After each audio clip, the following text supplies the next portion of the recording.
ng 1 bilyon para sa pilot implementation ng zero balance billing sa piling ospital sa mga LGUs. Ang programang ito ay ipinapatupad sa ilalim ng DOH at magsisilbing unang hakbang para palawakin ang zero balance billing sa buong bansa sa mga susunod na taon. Ikatatlo, pinalakas din natin ang mga specialty hospitals, ang Philippine Heart Center, National Kidney and Transplant Institute, Philippine Children's Center, the Lung Center of the Philippines. Ang kanilang kabuang pondo ay tumaas ng 6.9 billion. Gagamitin to para sa pagpapatakbo ng kanilang pang-araw-araw na serbisyo sa pagbili ng mahalagang kagamitang medikal at sa pagbibigay tulong para sa mahihirap na pasyente. Maraming salamat muli kay Senator Pia Cayetano sa kanyang mungkahi. Sa sektor ng kalusugan, malinaw ang layunin. Mas maraming medikal na serbisyo libre ang maibibigay sa bawat Pilipino at mababawasan ang gastos ng bawat pasyente. Next, let me highlight an amendment that strengthens disaster recovery in our communities.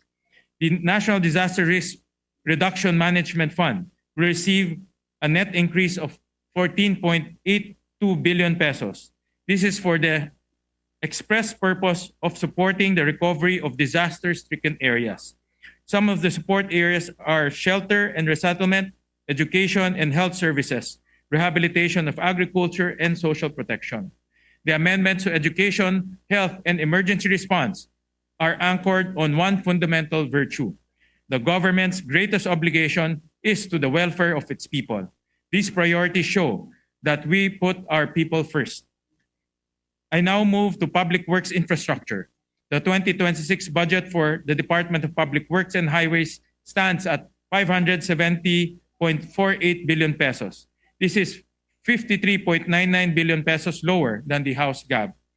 One of the major amendments to the DPWH budget was the use of adjustment factors in the costing of infrastructure projects following the President's directive to drive down the cost of construction materials. In a letter sent to the Senate by the DPWH on December 5 and upon further consultation with fellow senators and DPWH officials, the DPWH explained that the adjustment factors were derived from the weighted average share of construction materials using new price data and were then applied to the total project cost. These factors vary by type of work and by region, and they already take into account fixed costs such as labor and equipment.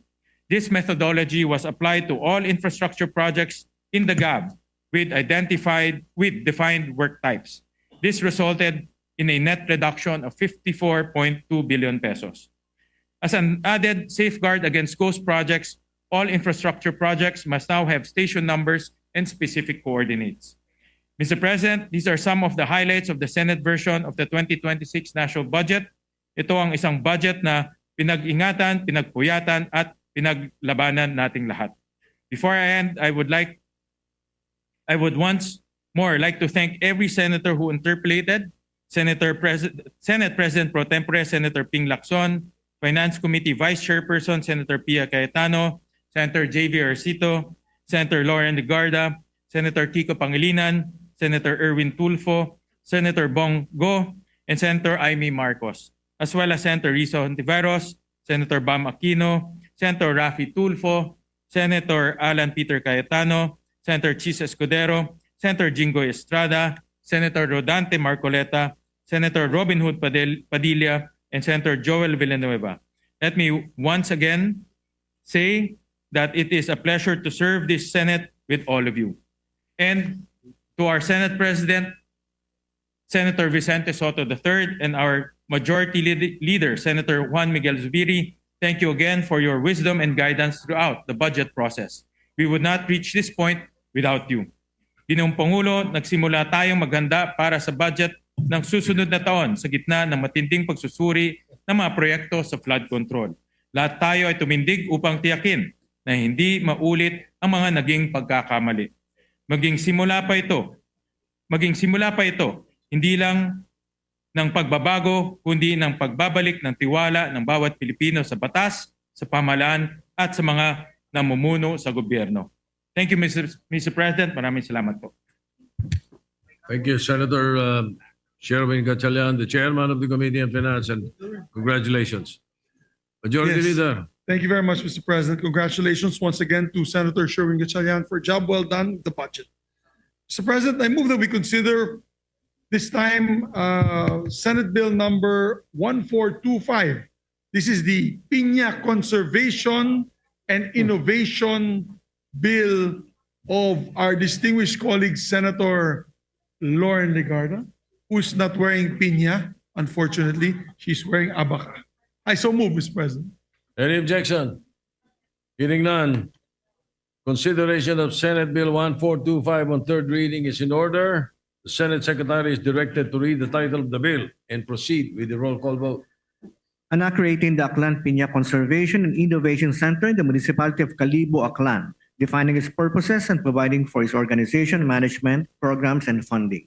Roll call vote. The Honorable Senator Aquino, Senator Cayetano Alan, Senator Cayetano Pia, Senator De La Rosa, Senator Ejercito, Senator Escudero, Senator Estrada, Senator Gatchalian, Senator Go, Senator Ontiveros, Senator Lacson, Senator Lapid, Senator Legarda, Senator Marcoleta, Senator Marcos, Senator Padilla, Senator Pangilinan, Senator Tulfo Erwin, Senator Tulfo Rafi, Senator Villanueva, Senator Villar Camille, Senator Villar Mark, Senator Zubiri, Senate President Soto III. With 18 affirmative votes, no negative votes, no abstention, Senate Bill 1425 is approved on third reading. Thank you, Mr. President. Majority Mr. Leader. President, I believe Senator Legarda will just insert to the records her manifestation of vote or for this bill. Thank you. Congratulations All are right, in order we to take Senator note Legarda. of the manifestation. You may proceed. Thank you, Mr. President. Mr. President, I move that we consider on third reading another bill of our distinguished colleague, Senator Legarda. This is Senate Bill number 1507. This bill is institutionalizing schools of living traditions. I so move. Any objection? Hearing none, consideration of Senate Bill 1507 on third reading is in order. The Senate Secretary is directed to read the title of the bill and proceed with the roll call vote.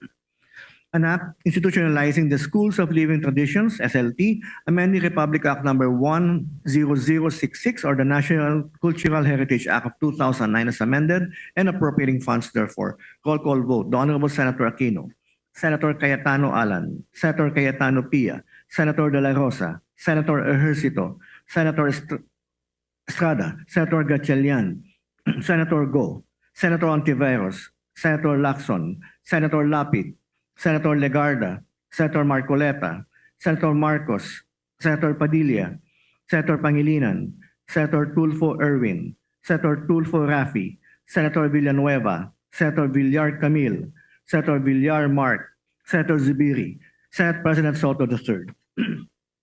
With 18 affirmative votes, no negative votes, no abstention, Senate Bill 1507 is approved on third reading. Thank you very much, Mr. President. And the good sponsor, Senator Legarda, would just like to insert to the records her thank you speech for this measure, Mr. President. The manifestation is noted. Thank you, Mr. President. Just like to make an announcement that after these bills and some of our colleagues would like to explain their vote on the budget, we will have an all-member caucus. We'd like to invite all our members to the lounge after which we take up these manifestations of their votes, Mr. President, for the budget. My apologies. I moved on to the next item of the agenda when we had some colleagues who would still like to manifest or explain their votes on the budget, third reading of our national budget. So may we recognize our distinguished colleague, Senator Risa Ontiveros, and after which will be Senator Ma'am Lauren Legarda. Mr. President. Senator Risa Ontiveros is recognized. Salamat po, Mr. President. Mr. President, nais ko pong ipahayag ang aking yes vote para sa 2026 General Appropriations Bill. Maaaring hayaan ninyo akong ipaliwanag ang aking boto para sa third reading ng mahalagang panukalang ito. Mr. President, nais kong magpasalamat sa ating chairperson ng Committee on Finance, Senator Sherwin Gatchalian, sa pagsusulong ng mas transparent na proseso para sa budget deliberations ngayong taon. Sana magpatuloy at mapaigting pa natin ito sa mga susunod na taon. Pati na rin ang pagtanggal sa 55 billion pesos worth na pondo sa unprogrammed funds. Bagamat hindi tuluyang nawala ang unprogrammed appropriations, matatawag nating achievement in itself ang paglimita sa kung saan at paano gamitin ang pondo na nasa unprogrammed appropriations. Nagpapasalamat ako para sa aking mga amyenda na tinanggap at tinugon ng ating butihing chairperson tulad ng dagdag na 3 billion pesos pondo para sa ating mga state universities and colleges para sa makapag-accommodate ng higit kumulang sa 250,000 na karagdagang estudyante sa susunod na taon. Pagpapalakas ng operasyon ng Department of Justice laban sa online sexual abuse and exploitation of children. Pag-amyenda sa special provisions ng PUV Modernization Program ng DOTR para maging mas mabilis at equitable ang pag-usad ng programang ito. Dagdag na pondo para sa Department of Migrant Workers upang mapagtibay ang kanilang serbisyo para sa ating mga OFW. Kabilang dito ang karagdagang help desks sa 82 na probinsya. At lalong-lalo na, Mr. President, ang amyenda sa Commission on Audit na popondohan at palalakasin ang kanilang pre-audit process para sugpuin ang korupsyon. Akin namang ikinalulungkot na hindi natanggap ang ating mungkahi na dagdag pondo o bayad utang para sa PhilHealth. Sayang at hindi naaprubahan ang dagdag pondo para dito. Ibig sabihin, di pa rin mababayaran ang kabuuang premium subsidy ng indirect contributors. Mabuti at naibalik ang 60 billion pesos na kinuha noong 2024. Paalala lamang po, hindi ito augmentation, kundi pagsunod sa utos ng Korte Suprema. Kulang pa rin ang suporta. May 53 billion pesos pang dapat ibalik dahil sa taong ito, zero subsidy ang PhilHealth. Dapat manindigan ang Senado na patuloy itong singilin kasama ng iba pang unremitted funds mula sa sin taxes. Inaasahan ko, Mr. President, na simula sa susunod na taon, malinaw at kwentas klaras kung magkano ang utang ng gobyerno at magsimula na ang pagbabayad ng gobyerno simula 2027. Ganon din ang pagtanggi na maglaan ng pondo para maproteksyonan ang Sierra Madre na sa mga pag-aaral ay nanganganib sa banta ng deforestation. Ganon pa man, umaasa ako na sa loob ng budget ng DENR, sana ay pagtuunan ang proteksyon ng Sierra Madre at sana sa kanilang susunod na budget call, magkaroon ng sapat na pondo para sa proteksyon ng watershed areas, forest covers at iba pang yamang kalikasan na nagsisilbing proteksyon natin sa mga baha at bagyo.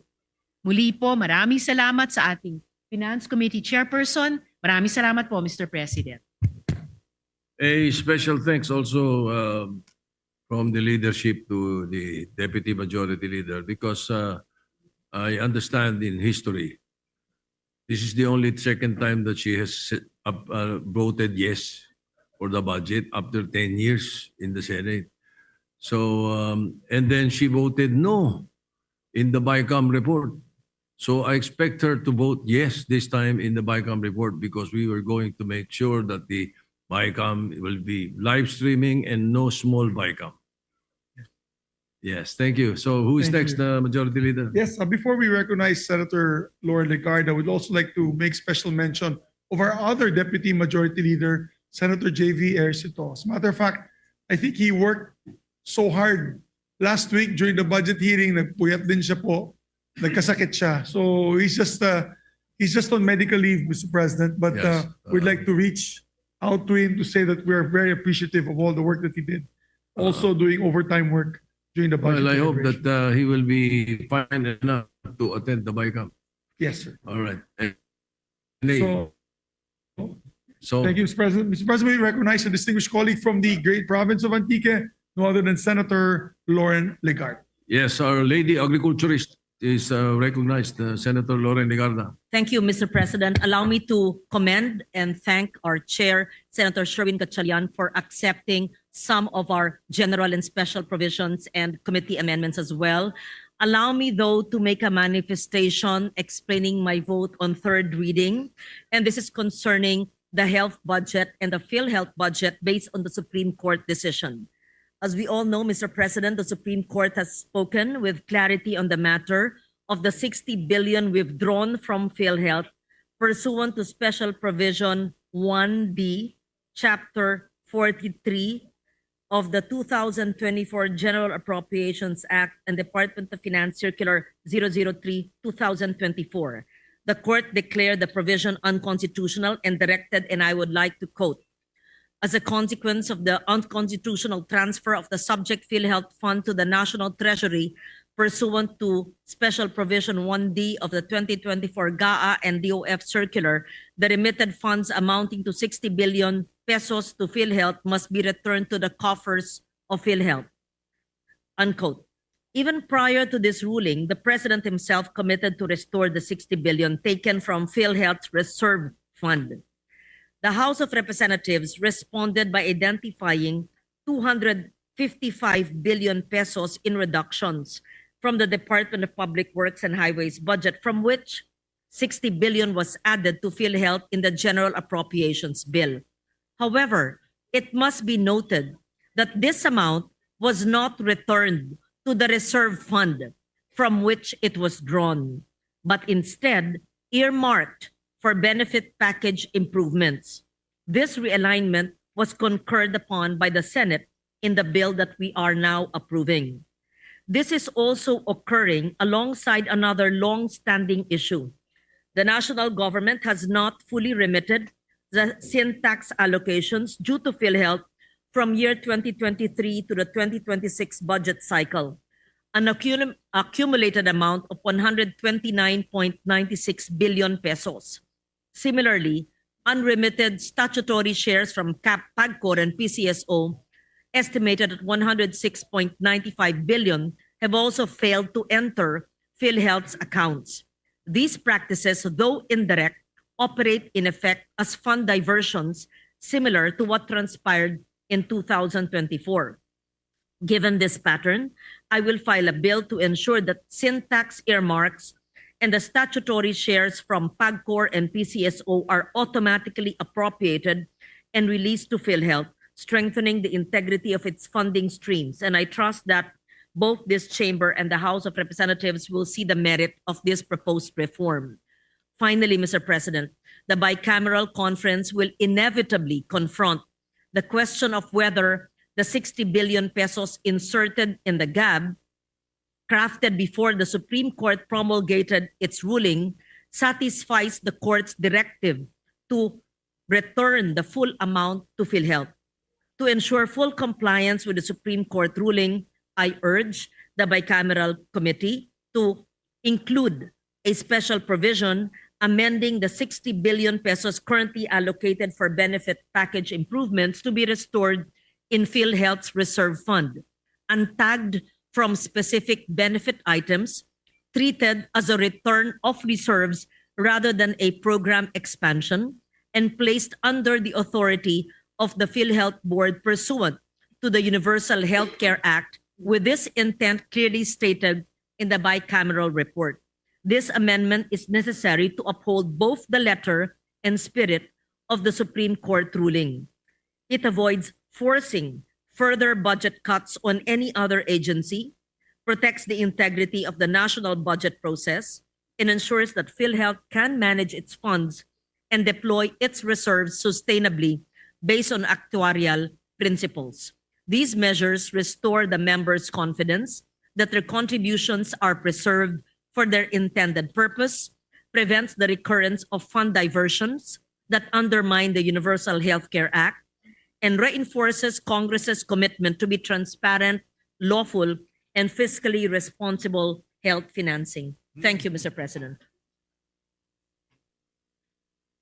Thank you, Mr. President. Mr. President, next to explain their vote on the budget is a distinguished colleague from Palawan and the Republic of the Philippines, Senator Erwin Tulfo.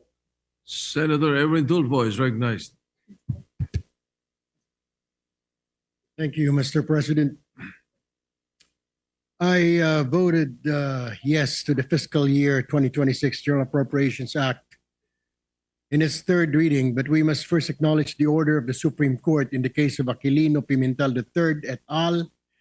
Versus House of Representatives et al. To include a specific item in the 2026 GAA, the amount of 60 billion pesos to PhilHealth, to wit, open quote, respondents, House of Representatives, Senate of the Philippines, Department of Finance, and Office of the Executive Secretary are ordered to include a specific item in the 2026 General Appropriations Act, the amount of 60 billion pesos to be returned to the Philippine Health Insurance Corporation. In addition to the regular budgetary appropriations for the agency, consistent with Section 8 of Republic Act number 10351, as amended by Section 14 of the Republic Act number 11346 and Section 9 of Republic Act number 11467 in accordance with this decision, unquote. Under the third reading copy, the total budget for PhilHealth is 113 billion pesos. May mga tanong lang po. Number one, in the 113 billion budget of the PhilHealth, kasama na ba dito ang 60 billion na iniutos ng Korte Suprema na ibalik sa PhilHealth? Pangalawa, my ultimate question here, Mr. President, is the source of funds. Saan po kukunin ang 60 billion pesos? Will it require any additional increase in premium contributions from PhilHealth members? Pababayarin ba ulit natin ang mga miyembro ng PhilHealth para maibalik ang 60 bilyon na binayaran na nila noon pa? Hindi ko maiwas ang alalahanin ng isang inang namatay matapos piliing manganak na lamang sa tabi ng kalsada dahil wala po siyang perang pantawid sa ospital. Ito ang sumasalamin sa sitwasyon ng maraming Pilipino ngayon. Sana hindi na po maulit ito. Sana wala nang mamatay dahil sa pinagkakitaan o pinagkaitan ng karapatan sa kalusugan. Ika nga sa desisyon ng Korte Suprema, what use are the roads and the bridges, the infrastructure and social programs, and any other project for that matter, when the people meant to enjoy them are sick and dying? Aanhin pa po ang mga kalsada at mga tulay, mga infrastruktura kung ang mga Pilipinong dapat makinabang dito ay may mga sakit at unti-unting namamatay. Maraming salamat po, Mr. President.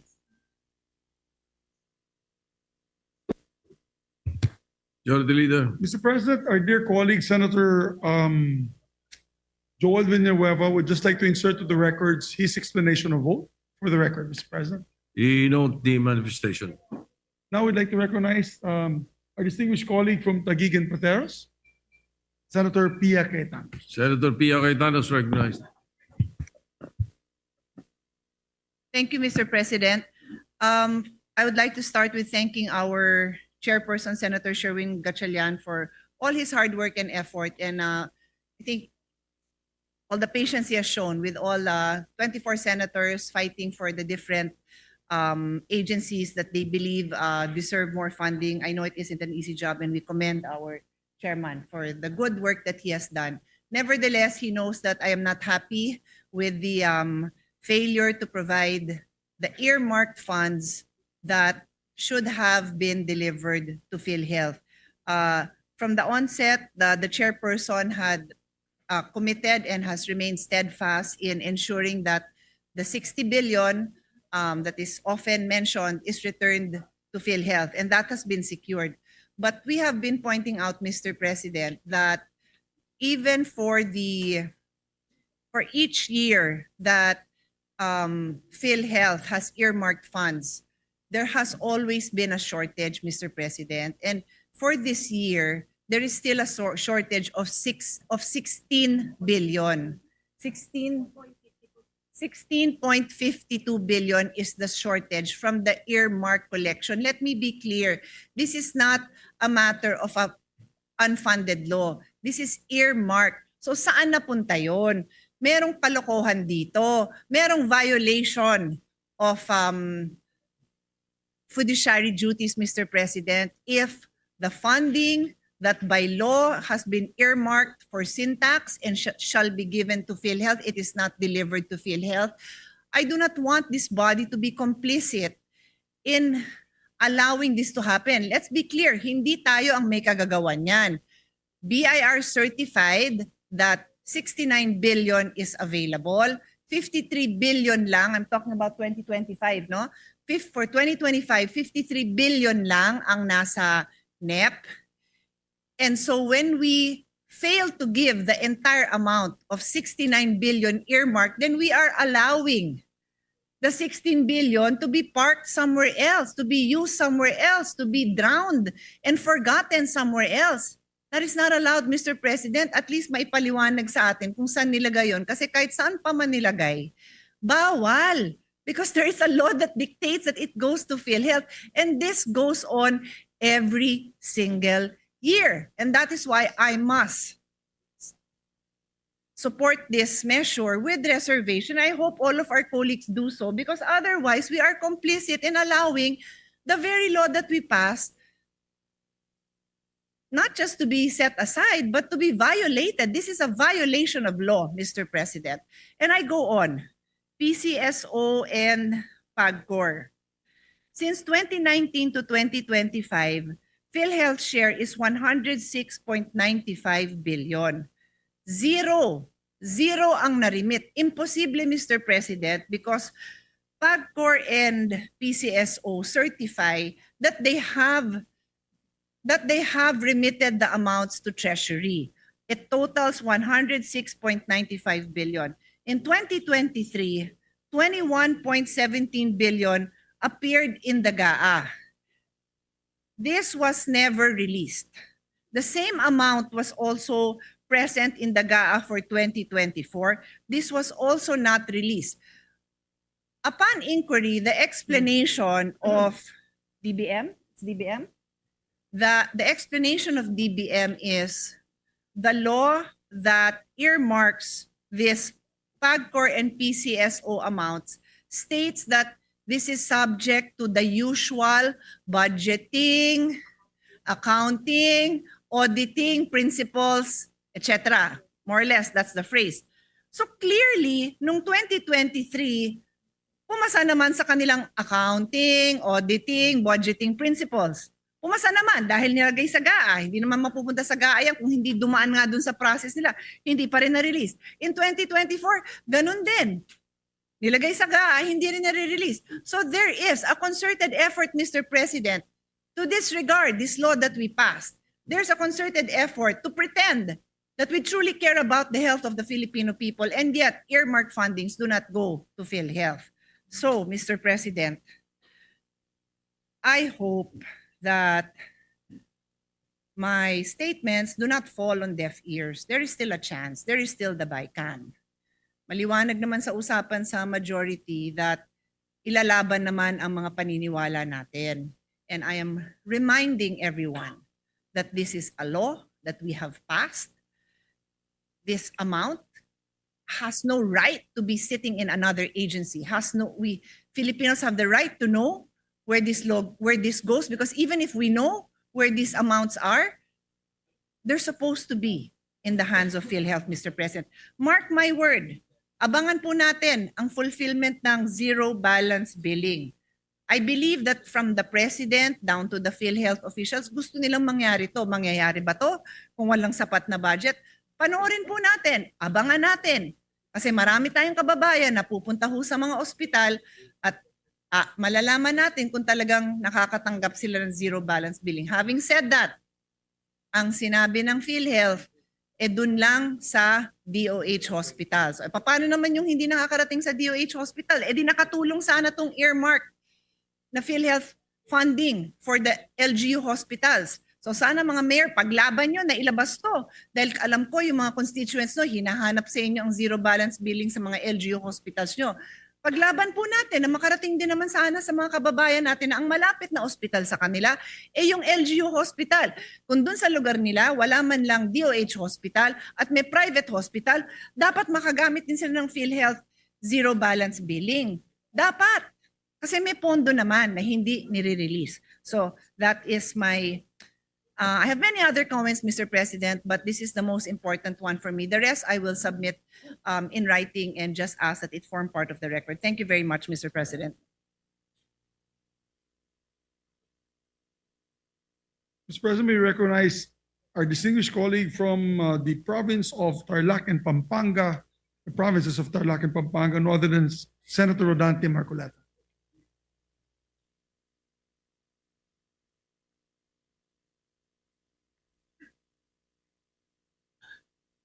Mr. President, I vote yes to the proposed 2026 national budget. Diretso ko pong binibigyang tiin ang mga aprobadong amyenda na personal ko pong inihain.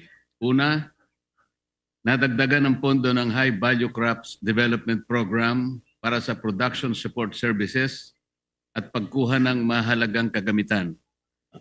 Ang dagdag na ito ay direktang tutulong sa ating magsasaka. Mas maraming binhi, mas maayos na nursery, at mga modernong post-harvest facilities sa ating high-value crops para sa mas mataas ang ani at kita ng ating mga magsasaka. At gayon din, Mr. President, ang export potential ng ating mga agricultural products. Ikalawa, naaprubahan ang 500 million para sa drainage improvement sa Marcos Highway, Pasig, Marikina, Cainta section. May ibsan po ng proyektong ito ang pagbaha sa lugar, mapapagaan ang daloy ng trapiko, mapoproteksyonan ang ating mga kababayan at negosyo, at mag-aalis sa perwisyong araw-araw na dinaranas ng mga kababayan sa Pasig, Marikina at Cainta. Ikatlo, Mr. President, ang pagbabawas ng pondo sa Balog-Balog Multipurpose Project Phase 2 ay aprobado rin na ating isinulong upang matiyak ang bawat pisong ilalabas ay tugma sa aktual na kakayahan at progreso ng proyekto. Ang mga amyendang ito ay konkretong tugon para sa mga magsasaka at para sa komunidad na laging binabaha at para sa mas maayos na paggamit ng pera ng bayan. Kahit hindi po pinayagan ng ibang mungkahi na amyenda, ganap ko pong nauunawa na tinatanggap ang mekanismo ng consensus sa kapulungan ito. I therefore vote yes, Mr. President. Majority Leader. Thank you very much, Mr. President. There are no other members who wish to give explanations to their vote, Mr. President. So therefore, I move that we suspend. Senator Francis Pangilinan. My apologies. Our Senator Kiko Pangilinan and Francis Pangilinan would like to just insert to the records his explanation of his vote. Manifestation is noted. Thank you, Mr. President. With that, I move to suspend session for 1 Senate minute, Mr. President. And invite everyone, Yes, that's correct. We'd like to invite everyone for an all-member caucus if all Senator possible. caucus and I'm the sorry, all Senators. Senator caucus. All right, session is suspended. Thank you.